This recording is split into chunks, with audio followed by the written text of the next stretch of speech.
దాని గురించి ప్రార్థన చేసినప్పుడు అది దేవుడు మనకి సహాయము చేస్తాడు అని నమ్మకం ఉంచి మనము ప్రార్థన చేయాలంట, దేవుణ్ణి అడగాలంట. అంటే నమ్మకం ఉంచాలని దేవుని యొక్క మాటలు సెలవిస్తూ ఉన్నాడు. హల్లెలూయా. ప్రభు నామానికి మహిమ కలుగును గాక. దేవుడు ఇచ్చిన యొక్క మంచి సమయంలోకి వచ్చున్నాం. అందరూ కూడా జాగ్రత్తగా చక్కగా దేవుని యొక్క మాటలు విని దేవుని యొక్క ఆశీర్వాదాలు పొందాలని ఉదయకాల సమయంలో మీ అందరికీ తెలియపరుస్తూ ఉన్నాను. మత్తయి సువార్తలో కొన్ని మాటలు చదువుకుందాం. మత్తయి సువార్త 21వ అధ్యాయము 22వ వచనాన్ని మనము చదువుకుందాం. మత్తయి సువార్త 21, 22వ వచనాన్ని మనము చదువుకుందాం. అందరు చూడాలి, నాకు వెళ్ళి జాగ్రత్తగా వినాలి. మరియు మీరు ప్రార్థన చేయనప్పుడు వేటిని అడుగుదురో అవి నమ్మిన ఎడల మీరు వాటినన్నిటినీ పొందుదురని వారితో చెప్పండి. చాలు. హల్లెలూయా. ఇక్కడ దేవాది దేవుడు యేసు ప్రభు ఈ భూమి మీదకి వచ్చినప్పుడు ఆయన సువార్త అనేక ప్రాంతాలు తిరుగుతూ సువార్త ప్రకటించినప్పుడు ఆయనతో పాటు ఉన్నటువంటి ఆయన శిష్యులతోనూ అక్కడ ఉన్నటువంటి జన సమూహముతో తెలియపరుస్తున్నటువంటి మాట ఏమిటంటే, మరియు మీరు ప్రార్థన చేయనప్పుడు వేటిని అడుగుదురో అవి నమ్మిన ఎడల మీరు వాటినన్నిటినీ పొందుదురు అని వారితో చెప్పాను. హల్లెలూయా. మనము ప్రార్థన చేయనప్పుడల్లా మనము దేనినైతే అడుగుతామో అవి దేవుడు ఇస్తాడని, అవి మనకి దేవుడు అనుగ్రహిస్తాడని నమ్మి ప్రార్థన చేయాలన్న. హల్లెలూయా. ఏం చేయాలి? నమ్మి ప్రార్థన చేయాలి. దేవుని మనమే ఏమైతే అడుగుతామో అవి దేవుడు ఇస్తాడు అని నమ్మకము ఉంచి ప్రార్థన చేయాలని ఇక్కడ దేవాది దేవుడు మనకి తెలియపరుస్తూ ఉన్నాడు. మీరు ప్రార్థన చేయనప్పుడల్లా అవి నమ్మిన ఎడల మీరు వాటినన్నిటినీ పొందుదురని మీతో చెప్పుచున్నాను అంటూ ఉన్నాడు.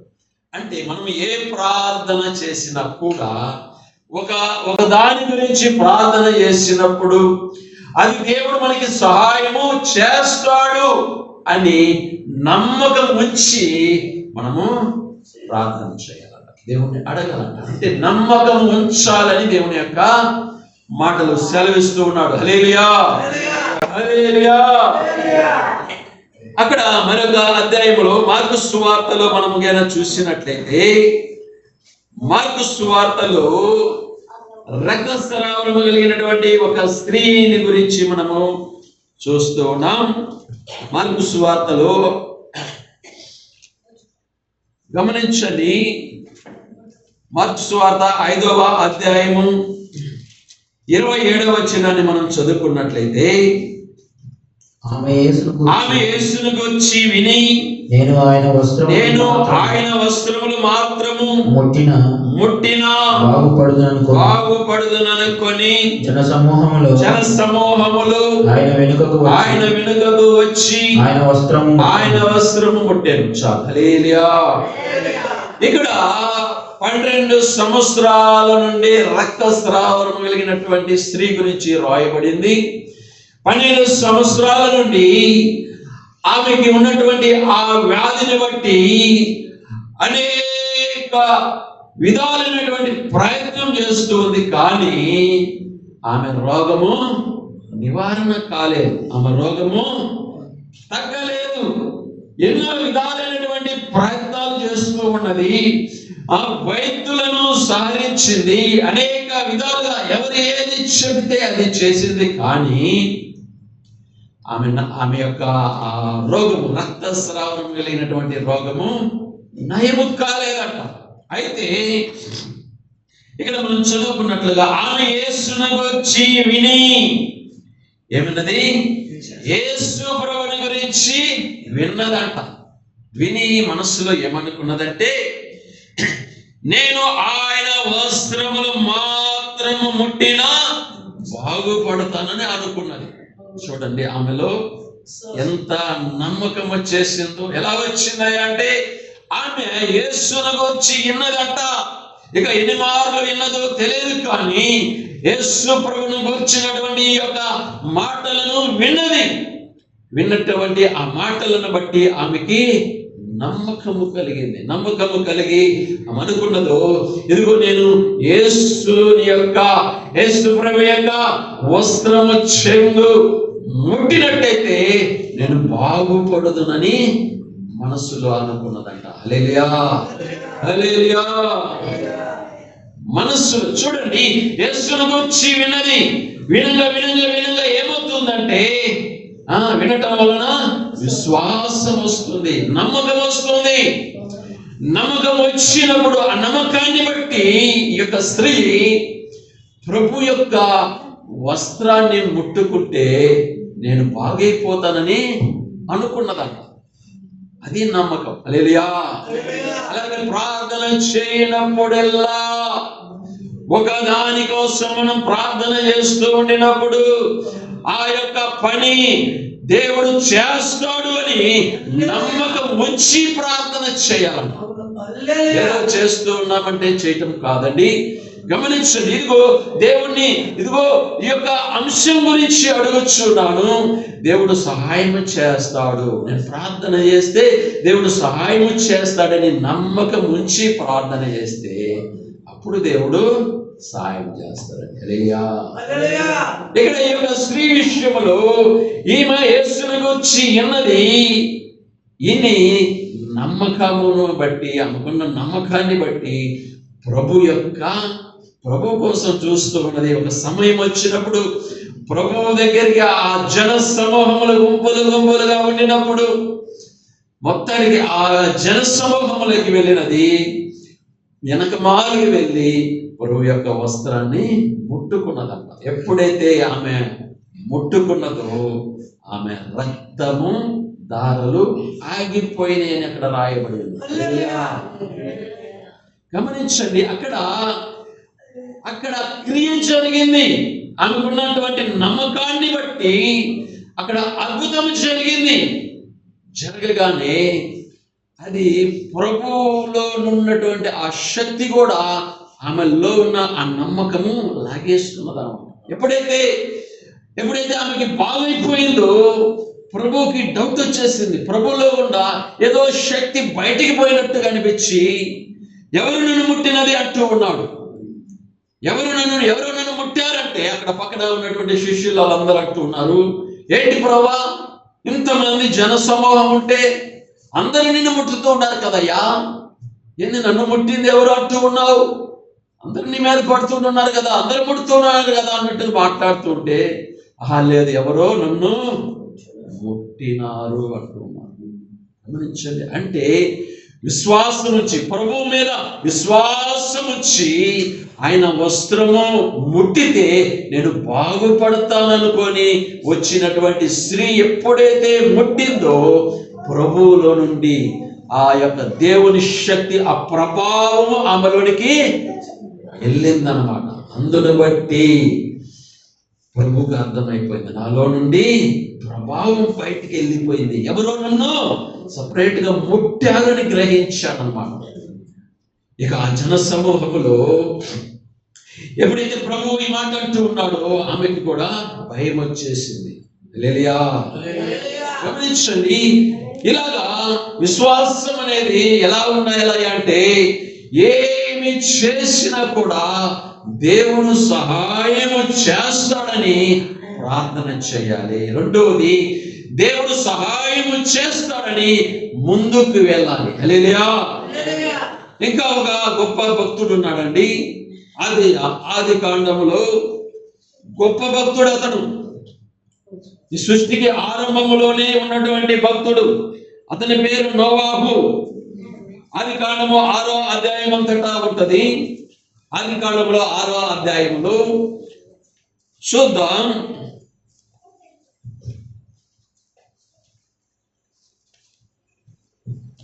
ఆది కాండం 6వ అధ్యాయం ఆ 12వ వచనాన్ని చదువుకుందాం.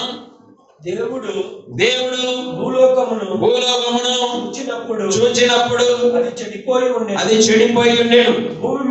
భూమి మీద సమస్త శరీరులు తమ మార్గమును చెరిపివేసుకొని ఉండిరి. దేవుడు నోవహుతో సమస్త శరీరుల మూలముగా భూమి బలాత్కారముతో నిండి ఉన్నది గనుక నా సన్నిధిని వారి అంతము వచ్చి ఉన్నది. ఇదిగో వారిని భూమితో కూడా నాశనము చేయుదును. సితిసారపు మానుతో నీ కొరకు ఓడను చేసుకొను. అరలు పెట్టి ఆ ఓడను చేసి లోపటను వెలుపటను దానికి కీలు పూయవలెను. నీవు దాని చేయవలసిన విధమిది. ఆ ఓడ 300 మూరల పొడుగును 50 మూరల వెడల్పును 30 మూరల ఎత్తును గలదై ఉండవలెను. ఆ ఓడకు కిటికీ చేసి పైనుండి మూరెడు క్రిందికి దానిని ముగించవలెను. ఓడ తలుపు దాని పక్కన ఉంచవలెను.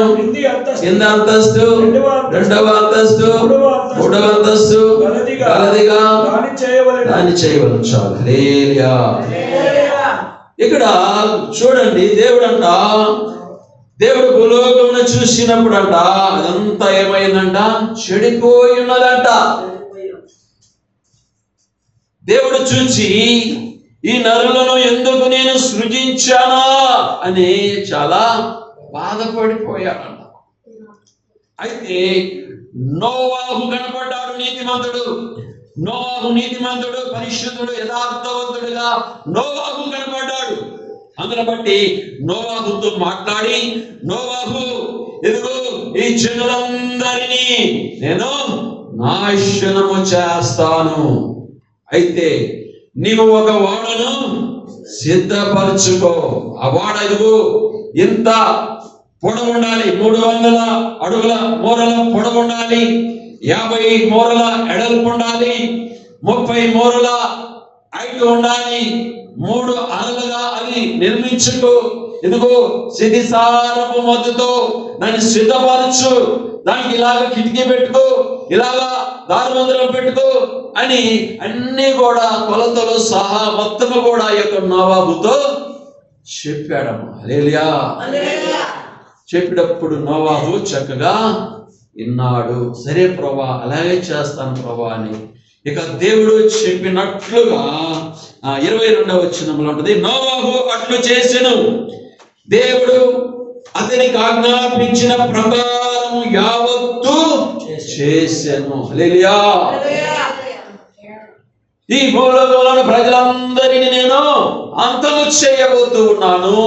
అయితే ఈ తరములో నీవు మాత్రమే నీతిమంతుడుగా నాకు కనపడుచు ఉన్నావు కనుక నీవును నీతి వారును రక్షణ పొందాలంటే ఒక ఓడని సిద్ధపరచుకో.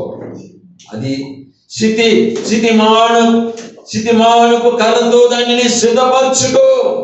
ఇలా కొలతలన్నీ చేశాడు. ఇంత పొడవు ఉండాలి, ఇంత ఎడల్పు ఉండాలి, ఇంత హైట్ ఉండాలి, ఇన్ని అంతస్తులుగా ఉండాలి, అన్ని చక్కగా తెలియవచ్చినప్పుడంట నోవాహు అలాగనే దేవుని గురించి ప్రకటన చేస్తూ ప్రతిరోజు వెళ్ళి అడవికి వెళ్ళి ఆ యొక్క కర్రను కట్ చేసుకుని వచ్చి ఇక రోజు పని చేయటము ప్రారంభించాడు.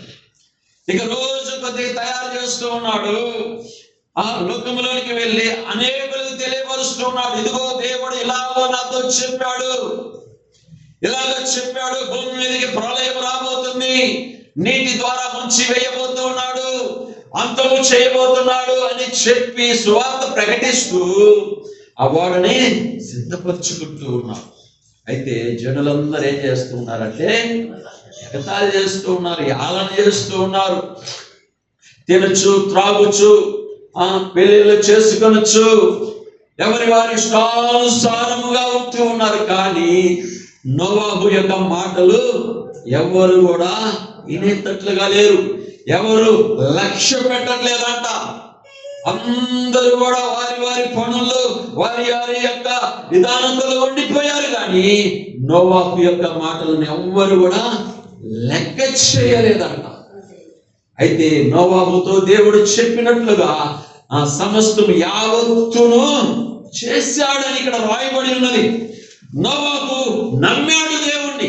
గమనించండి, నమ్మిన దానికి గుర్తేమిటయ్యా అంటే ఇక పని ప్రారంభించటము మొదలుపెట్టాడు.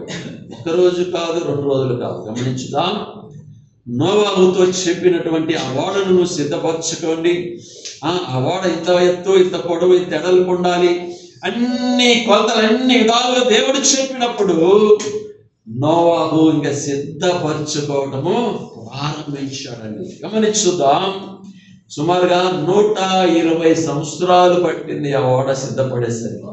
ఎన్ని సంవత్సరాలు? 120 సంవత్సరాలు. అప్పట్లో నోవాహు బ్రతికిన సంవత్సరాలు చాలా ఉన్నాయి. ఇప్పుడు తగ్గించాడు, కానీ ఆవిసిదే మా మనుషులకు దేవుడు ఆ కాలంలో 900 సంవత్సరాలు బతికారు. నోవాహుతో చెప్పినటువంటి ఆ పని నోవాహు నమ్మకంగా రోజు ఆ ఓడని సిద్ధపరుస్తూ లోకంలోకి వెళ్ళి సువార్త ప్రకటిస్తూ ఉంటే లోకమంతా ఏం చేసింది? యాలన, ఎగతాళి చేసింది. ఇప్పుడు కూడా మనం ఎగతాళి చేస్తూ ఉంటాడు. చాలా మంది చేస్తాం లేదా? చేస్తూ ఉంటారు. ఏమని అంటే, ఇదిగో యేసుప్రభు రాబోతూ ఉన్నాడయ్యా, రెండో రంగన, ఇదిగో ప్రభు రాబోతూ ఉన్నాడు, యుగాంతం జరగబోతూ ఉంది, ఇదిగో దేవుడు వైపు తిరగండి, దేవుడు నమ్ముకోండి, ఆయన ఒక్కడే దేవుడు అంటూ ఉంటే ఎవరు కూడా లెక్క చేయట్లేదు. గమనించుదాం, త్రాగొచ్చు, తినొచ్చు, సినిమాలు చూడొచ్చు, పెళ్ళిళ్ళు చేసుకుంటూ రకరకాలుగా ఇష్టానుసారంగా జీవిస్తూ ఉన్నాం. అయితే నోవాహు మటుకు నీతిమంతుడు కనుక దేవుడు ఆ కుటుంబాన్ని రక్షించాలని నిర్ణయించుకొని నోవాహుతో చెప్పినప్పుడు నోవాహు అంటే చక్కగా దేవుడు చెప్పినట్లుగా ఆ మాటలు విని తీసుకున్నాడు. అమ్మ నాకు చూడాలి అంటే చేతులతో ఇక పని చేయటం ప్రారంభించాడు. నోవాహు 120 సంవత్సరాలు ఆ వాడని సిద్ధము చేసుకున్నాడు. దేవుడు చెప్పిన మాటలను బట్టి గమనించుదాం, ఆయన చెప్పిన దేవుడు నిజమేలా అనుకోలేదు. ఇదిగో దేవుడు ఇలాగ చేయబోతూ ఉన్నాడు, అంతం వస్తుంది, అందరూ నాశనం అయిపోతారు, ఇదిగో దేవుడు వాడిని సిద్ధపరచుకోమన్నాడని దేవుడి మాటలను తీసుకొని నమ్మి ఆ నమ్మకాన్ని బట్టి వాడని సిద్ధము చేసుకున్నాడు. హల్లెలూయా. వాడని 120 సంవత్సరాలు తయారు చేస్తూ, నమ్మకం నుంచి తయారు చేస్తూ, సువార్త ప్రకటిస్తూ చేస్తూ ఉంటే లోకమంతా కూడా నమ్మలేదు. కానీ ఒకనొక సమయం వచ్చినప్పుడు, ఓడ సిద్ధమైనప్పుడు దేవుడు ఆకాశము నుండి వర్షాన్ని కురిపించడము ప్రారంభించాడు. వర్షం అంతా కురుస్తూ ఉంటే అందరూ కూడా ఆనందంగా ఉంది, సంతోషంగా ఉంది, అందరూ డ్యాన్స్ చేస్తూ ఉన్నారు. కానీ ఈ వర్షము అంతము చేస్తని అందరు అనుకోలేదు. నోవాహు తెలుసు, నోవాహు, అతని కుటుంబము, అతని కుమారులు, అతని కుమార్తెలు అందరూ కూడా లోనికి వెళ్ళిపోయారు. తలుపు వేయబడింది. ఆ ఓడలోకి ఏమేమి కావాలో దేవుడే అనుమతి ఇచ్చాడు. జంతువులు, పక్షులు అన్ని కూడా వచ్చేసాయి. ఇక వర్షం ప్రారంభమైనప్పుడు ఇక వర్షం ఆగకుండా కురుస్తూ ఉంది. రెయ్యి మొగళ్ళు కురుస్తూ ఉన్నది. 40 దినాలు వర్షం కురిపించాడు దేవుడు. ఆకాశములు తూములు ఇప్పినట్లుగా ఇప్పేశాడంట. వర్షము కురవంగా కొండలెత్తు నీళ్లు పారాయంట. మనుషులంతా కొట్టుకొని వస్తూ ఉన్నారు. వాడి దగ్గరికి వచ్చి, నోవాహు తలుపు తీయ్యా, నోవాహు తలుపు తీయ్యా అని అందరూ కూడా కేకలేస్తూ ఉంటే నోవాహు తలుపు తీయలేదు. ఆ తలుపుకి గడి కూడా దేవుడే బయట పక్క గడి పెట్టేశాడు. గమనించుదాం, ఈ యొక్క నోవాహు యొక్క జీవితాన్ని మనం ఒకసారి గమనించినట్లయితే దేవుడి మాటలను తీసుకున్నాడు, నమ్మాడు, నమ్మినట్లుగా వాడని సిద్ధపరుచుకున్నాడండి. హల్లెలూయా. సిద్ధపరుచుకున్నాడు కాబట్టి నోవాహు కుటుంబం అంతటిని రక్షించుకోగలిగాడు. మనము ప్రార్థన చేయనప్పుడు దేని గురించి మనము ప్రార్థన చేస్తామో అది మనము పొందుకుంటామని నమ్మి ప్రార్థన చేయాలి. అప్పుడే దేవుడు సహాయం చేస్తాడు. ఈ రక్తస్రావము కలిగినటువంటి స్త్రీ ఆయన మాటలు విన్నది. ఆయన మాటలు విని నమ్మకం తెచ్చుకుంది. ఆ నమ్మకాన్ని బట్టి ప్రభు చెంగు పట్టుకుంటే నేను బాగుపడతాను అనుకొని ప్రభు చెంగును పట్టుకున్నది, బాగుపడిపోయింది, స్వస్థత వచ్చేసింది.